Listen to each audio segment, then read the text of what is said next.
My husband লেখনীতে সামা সামি পর্ব number 37, 38, 39। বেচারা আনিয়া তখনও বুঝে উঠতে পারলো না তার সাথে ঠিক কি হচ্ছে। সে তো ভাবছে হাঁটাহাঁটির কারণে হয়তো পা চাবাচ্ছে, কিন্তু ব্যথার প্রখরতা কেবল বেড়েই চলেছে।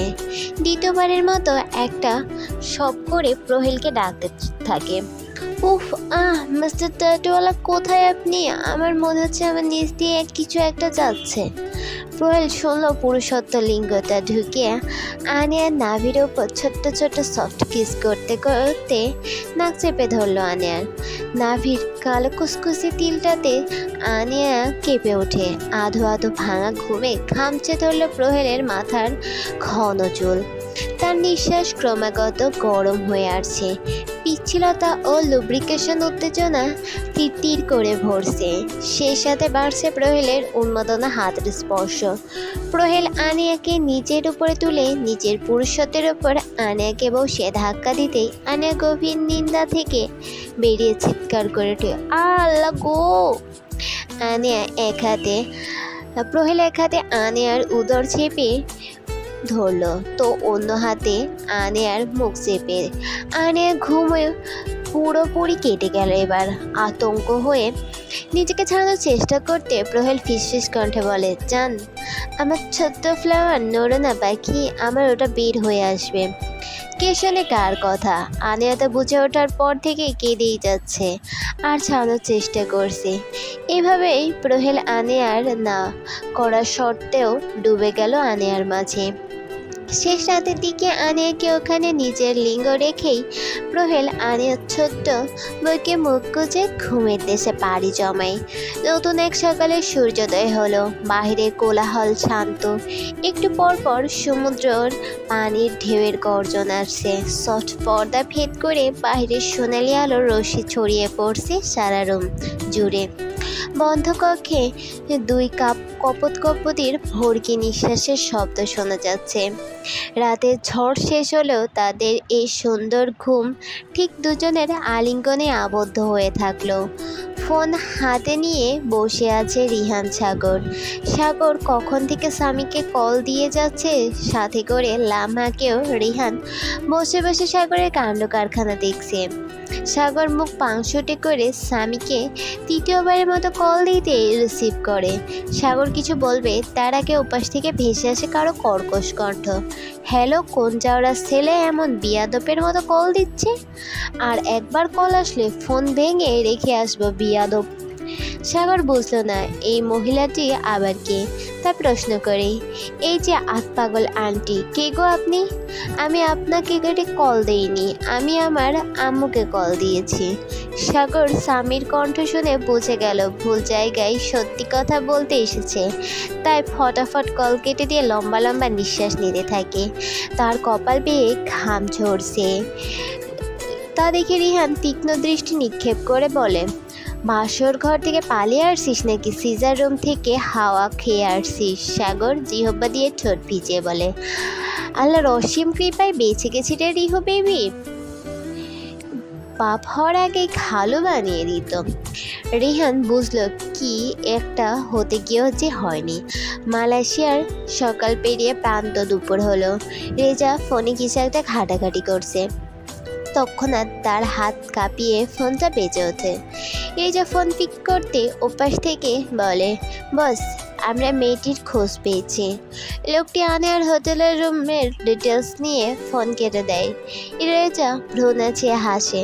শরীরের কড়া ঘ্রাণের পারফিউম দিতে দিতে আওড়াতে থাকে, আই ডোন্ট নো অপরিচিতা, আপনি আমাকে দেখলে ঠিক কী রিয়াকশন দিবেন, বাট আমি আপনার সব রিয়াকশন দেখতে প্রস্তুত। বলেই চুল সেট করে বেরিয়ে পড়ে। ধীরে ধীরে প্রহেলের ঘুম হালকা হচ্ছে। আনিয়ার বুকের নাক ঘষে মুখ তুলে আনিয়ার চোখের নিচে পানি শুকিয়ে যাওয়া দাগ, বুকের দিকে চোখ পড়তে চোখ গেলে কাম সারছে। এই মেয়ে তো ঘুমের থেকে উঠে আর হাইকাণ্ড সংশ্লিষ্ট করে দিবে। আনিয়া টিপ টিপ করে চোখ মেলে। ব্যথায় শরীর অবশ হয়ে আছে। নড়চড়া করার শক্তি যেন অবশিষ্ট নেই।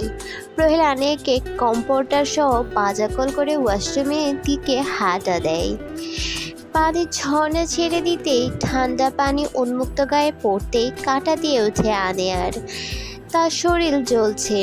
প্রহেল অসহায় চোখে করে তাকিয়ে আছে। আনিয়া পানি পড়ার শব্দে সাথে সাথে শব্দ করে কেঁদে ওঠে।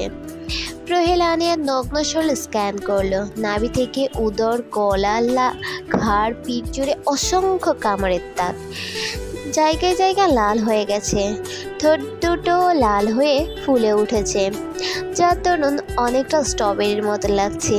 এই নেশাধরনের ঠোঁট দেখলে যে কেউ একজন ক্ষণে ক্ষণে নিজের কন্ট্রোল হারায়। প্রহেল আনিয়াকে নিজের সাথে জড়িয়ে ঝর্ণার নিচে দাঁড়ায়। চিকন চিকন করে পড়া পানি তাদের ভিজিয়ে দিচ্ছে। প্রহেল নিজের উন্মুক্ত বুকে আনিয়ার মাথা চেপে ছোট্ট চুমু খেয়ে বলে, আই এম সরি ছোট্ট flower, I am really sorry for that. নিচে বেশি ব্যথা করছে, আমি একটু আদর করে দিব? আনিয়া কিছুটা রাগ অভিমান করে মুখ ঘুরিয়ে ঠোঁটে চেপে দাঁড়িয়ে আছে। প্রহেল আনিয়াকে নিজের দিকে টেনে মিষ্টি হেসে বলে, ছোট্ট ফ্লাওয়ার, তুমি বেঁকে যাচ্ছ কেন? হাজব্যান্ড কাছে আসলে বুঝি ব্যথা লাগে না? আনিয়ার শরীর থেকে তাওয়াল সরিয়ে দিয়ে খুলে ফ্লোরে ছুঁড়ে মারে। গলায়, বুকে, নাকেতে আরও অনেক জায়গায় দেখিয়ে বলে, এটা আপনার কাছে আসা ব্যথা? অসভ্য লোক একটা। আমার সারা শরীর জুড়ে কামড়ের দাগ, সেই সাথে রক্ত জমে লাল হয়ে আছে। মানুষ দেখলে ভাবে বিড়ালে খামচি দিয়েছে। প্রহেল আনিয়াকে পাজা কোলে তুলে নিল। ফ্লোরে পড়ে থাকা তাওয়াল দিয়ে পুনরায় পেঁচিয়ে দিয়ে ওয়াশরুম থেকে বেরিয়ে বেডে বসিয়ে দিল। বলল, আজব, মানুষ দেখলে বিড়ালের খামচি বলবে কেন? মানুষ দেখলে তো বলবে জামাইয়ের দা আদরের স্পট। কি রোমান্টিক বরং। আনা উৎসুক করে উঠল, লোকটি কে? সে এমনি এমনি নির্লজ্জ নাম দেয়নি। মুখ থেকে কথা বের হয় না যেন অ্যাটম বোমা বের হয়। কাজী অফিসের ভেতরে বসে আছে চারজন, রিহান, সাগর, সামি, লামা। সাগর কাজীর মুখ পানে তাকিয়ে জোর গলায় বলে, টাকলা কাকু, তাড়াতাড়ি এই দুইটার বিয়ে পড়ান। ভদ্রলোক কি করে বুঝে উঠতে পারছে না। অর্ধবয়সী একজন ভদ্রমহিলা আর একজন লোক।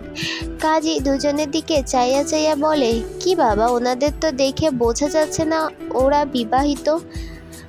সাগর ফিক করে হেসে উঠে বলে, আরে কাকু, ওনারা তো ঘরের অভাবে রাস্তায় দাঁড়িয়ে চাটি করে, তাই তো এখানে নিয়ে আসলাম। ভদ্রলোক আর মহিলা রাগে গজগজ করতেছে। কত বড় সাহস এই ছেলে মেয়ের! স্বামী সাগরের কথায় উৎসাহ নিয়ে বলে, কি হলো, আপনাকে সব বললাম না? তাহলে বসে আছেন কেন? বিয়ে পড়ান। রেহান হেসে কুটির। তারা যখন ঘুরে ফিরে বাসায় যেতে নিয়েছিল তখন এই ভদ্রমূলক আর এই ভদ্রমহিলা দাঁড়িয়ে ঝগড়া করতে দেখছে। সবাই মিলে এগিয়ে আসে আর তখনই জানতে পারে তারা ডেটে আসছে। ভুলবশত হয়তো তাদের মাঝে কিছুদিন তুমুল ঝগড়া লেগে যায়, আর এই সুযোগেই তারা এই দুজনকে ধরে আনে এখানে। রিহান এবার মুখ খুলল, আরে কাকু, বিয়েটা পড়িয়ে দেন, তাহলে বাসায় বসে ঝগড়া করতে সুবিধা হবে। এবার ভদ্রমহিলা কান্নারত গলায় বলে, বাবারা, দয়া করে এই কাজ করো না, বাসায় আমার স্বামী সন্তান আছে। মহিলার কথা শুনে ভদ্রলোক তেতে উঠেছে। এই তোমার যে স্বামী সন্তান আছে এটা তো আমায় বলেনি। মহিলাটি দমে গেল। রেহান সাগর যেন আরও দুদণ্ড আশকারা পেল। নিচু হয়ে সাগরের কানে কিছু একটা বলতে সে লাফিয়ে উঠে বলে, কাকু, বিয়ে না পড়লেও সমস্যা নেই। মহিলার চোখ চিকচিক করছে খুশিতে। সে উঠে দাঁড়ানোর আগে আবারও বলতে থাকে, কিন্তু কাকু, এমনি এমনি ছেড়ে দেওয়া যাবে না, আমাদের মান সম্মান আছে না? তাই আপনি গুনে গুনে 50,000 টাকা আমাদের খাওয়াতে হবে। এটা শুনে ভদ্রলোক আর দাঁড়িয়ে থাকতে পারল না, ঢলে পড়ল পাশের শূন্য জায়গাতে। ভদ্রমহিলা কেঁদে দিলেন। আজাহারি করে বললে, বাবা, আমার স্বামী নেই, সন্তান দুটো আমার কাছে থাকে, দয়া করে এই কাজ করো না, আল্লাহ গুনাহ দিবে। গুনার কথা শুনে সাগরের মুখ পাংশুটে করে বলে, খালা, এটা মোটেও খারাপ কাজ না, ভালো কাজ, আর বেশি করলে না, এখন অন্য কিছু ভাবো। মুখ চেপে শব্দ করে হেসে উঠলেন মহিলা। ফরাত রেজা হোটেল থেকে বেরিয়ে নির্জন একটা সমুদ্রের থেকে একটু দূরে দাঁড়িয়ে ফোনে কাউকে বলছে, আর কতক্ষণ লাগবে তোমাদের? ফোনের ওপাশে লোকটি মিনমিনিয়ে গলায় বলে, স্যার ওনারা এখনো বের হয়নি। ও শিট, ড্যাম ইট, বলে কল কেটে দিয়েছে। ছোট্ট ফ্লাওয়ার আস্তে ধীরে, নামো বেবি ডল। প্রহেল উচ্চস্বরে ডাকা কে না চুপ করে আনিয়া নিচের মতো করে একটা সিঁড়ি লাফিয়ে নামতে নামতে উত্তর দেয়, বকা দিবেন না বলছি। প্রহেল আনিয়ার গা ঘেঁষে হাঁটতে হাঁটতে বলে, তা বকা দিলে কি হবে মিসেস প্রহেল? আনিয়া নাকের পাছা ফুলিয়ে বলে, বকা দিলে খুব খারাপ হবে। প্রহেল তার বড় হাতের নাড়া ছোট হাতটা ধরে দিল।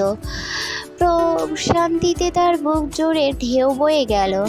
আনিয়া কথায় বাঁকা হেসে বলে, বেবি ডল, আমি তোমায় খারাপ করলে এক সপ্তাহ বেড থেকে নামার শক্তি পাবে না। বিলিভ মি, শান্ত শক্তি অবশিষ্ট থাকবে না। আনিয়া সিঁড়িতে নামতে নামতে মুখ কালো করে বাঁকালো। শেষ সিঁড়িতে এসে পা রাখতেই মাথাটা কেমন চক্কর দিয়ে উঠল। তাল সামলাতে না পেরে পড়ে যেতে নিলে শক্তপোক্ত পুরুষালে একটা হাত পিছন থেকে আগলে ধরে। ছোট্ট flower, are you okay baby? Prahel উত্তেজিত হয়ে আসা কণ্ঠে জিজ্ঞেস করে। আনিয়া মুখ হা করে বড় করে শ্বাস টানে।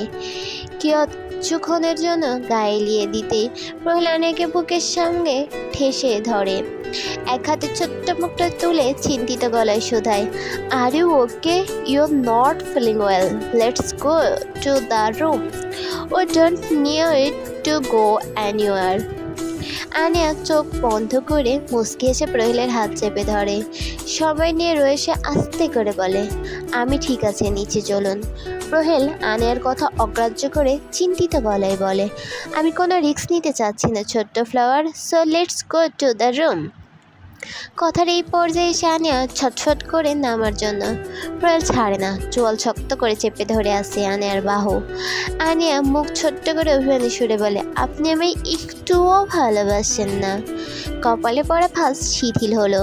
চোখ ছোট্ট ছোট্ট করে জানতে চাইলো প্রহেল, সো হোয়াট, আমি তোমায় ভালোবাসি না?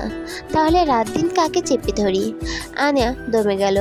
লোকটা এমনিতেই ভীষণ অসভ্য, মুখ খুললেই বোমা বের হয়। আনিয়া জোরাজোরিতে একসময় প্রহেল হার মেনে দাঁত কিরমির করতে করতে নিচে নেমে আসে। নাস্তা করে হোটেল থেকে বের হয়। আনিয়া সামনে হাঁটছে আর পিছু পিছু প্রহেল।